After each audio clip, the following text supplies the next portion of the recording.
But you heard me mention Dalen Baldwin and what he was able to help Michigan accomplish. It is an open question now as to whether or not Michigan can follow up their sun-kissed season with a similar one. Okay, so let's take it back when we talk about Michigan. Following the college football playoff in which Michigan got handed its head by eventual national champion Georgia, Jim Harbaugh did not hide that he wanted to return to the NFL. He wanted and did interview for a couple of jobs. Notably, the Las Vegas Raiders and the Minnesota Vikings. He took not one, but 2 interviews with the Minnesota Vikings, including a second interview on National Signing Day. Michigan fans were making jokes about having half a coach. Okay? This is after Mike Macdonald, who he basically took on a rental from Baltimore, became his defensive coordinator and helped him get the win against Ohio State, get that Big Ten championship, made the college football playoff. He returned to Baltimore to be their defensive coordinator. Okay. Then last weekend, the Broyles Award winner, which goes to the top assistant coach in college football, Josh Gattis, and offensive coordinator at Michigan, decided that he was going to take the job at Miami. Some would say it's a lateral move. Some would even say it's a step down. But I thought that was interesting because we're talking about basically 2 coordinators choosing not to work for Jim Harbaugh. And we'll stick with this Mike Macdonald bit for just a second here. Get back to Josh Gattis in a second.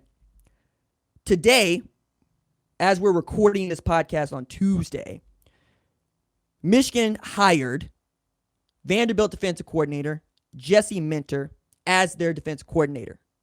Okay? He's the son of Rick Minter, who had been a coach at Cincinnati, but also a former assistant coach with the Ravens.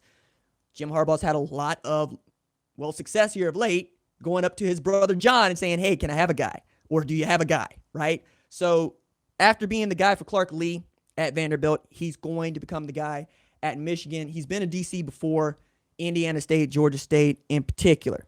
Okay.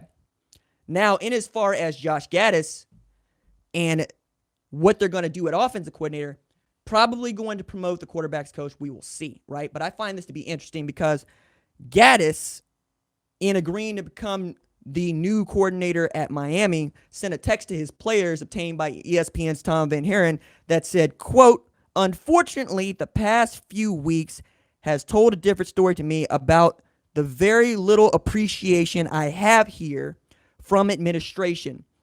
In life, I would never advise anyone to be where they are not wanted. This seems like a reoccurring feeling for Gattis since he took the job at Michigan after being the co-coordinator at Alabama, I think as late as 2018. But I also thought that was interesting because Mike Locksley was also on that staff, and he's the head coach at Maryland, and they had a really cool rivalry going on inside of the Big Ten East. And quite frankly, I thought that Gattis was losing that rivalry in as far as development and in as far as the bar from Maryland, the bar from Michigan, okay? Then this year, obviously, Gattis blew that all out of the water. But I don't think that he takes a job at Miami, which is in a rebuilding phase, if he felt appreciated, right? And appreciation shows in many forms.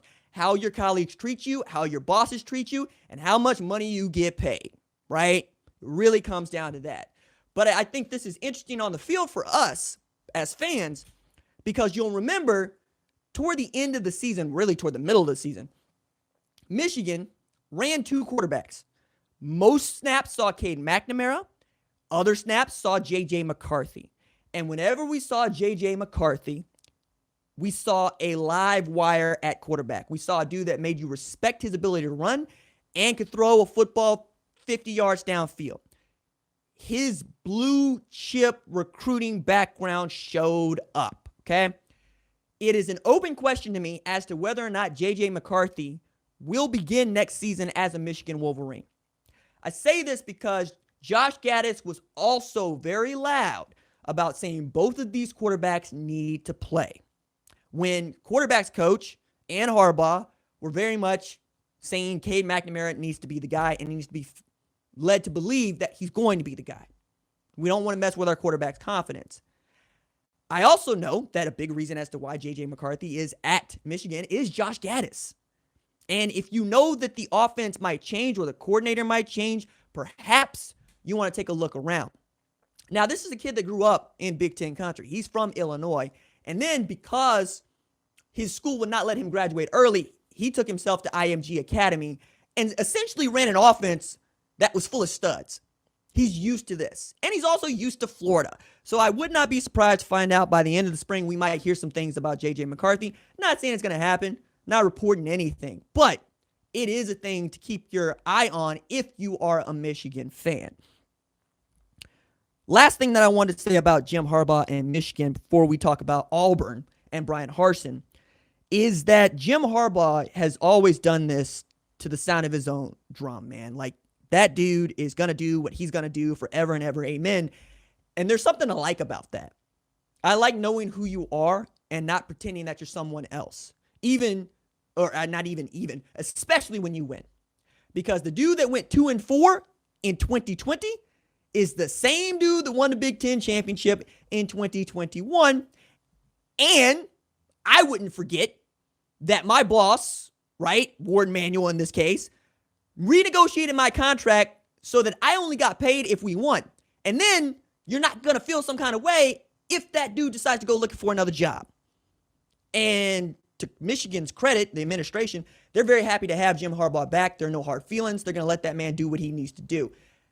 But if you are working for him or you're playing for him, you have to wonder whether or not he's going to be around for the length that you plan to be around, because that's what it's about, right?